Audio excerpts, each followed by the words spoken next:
தமிழன் என்று சொல்லடா, தலை நிமிர்ந்து நில்லடா என்று கேப்டன் விஜயகாந்த் அவர் வழியில் ஒரு ரசிகன் தன்னை சந்திக்க வந்தா முதல்ல நீ சாப்பிட்டியான்னு தான் கேட்பாரு. போய் சாப்பிட்டு வா, சாப்பிட்டு வந்து உனக்கு என்ன வேணுமோ கேளு அப்படிம்பார்.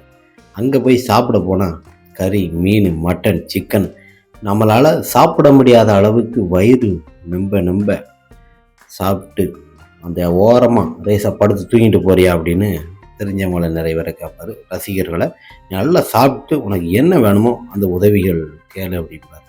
அந்த ஒரே ஒரு குணம் கேப்டன் விஜயகாந்த் அவர்கிட்ட மட்டும்தான்.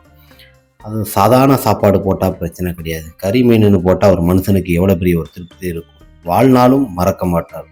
ஒரு மனுஷனை பசி தான் வாட்டும். அந்த பசியை போக்க நினைத்த ஒரு தலைவன் யார் என்றால் அது கேப்டன் விஜயகாந்த் அவர் தான். அதான் ஷூட்டிங் ஸ்பாட்லேயும் சரி, தன்னோட அரசியல் பயணத்திலும் சரி, பிறந்தநாள் தினத்தன்று சாப்பாடு போடாமல் இருக்க மாட்டார் கேப்டன் விஜயகாந்த் அவர்கள். சாப்பாடு போட்டு மக்களை ஆனந்த கண்ணீர் விட வைக்கிறது கேப்டன் விஜயகாந்த் அவர்கள் தான்.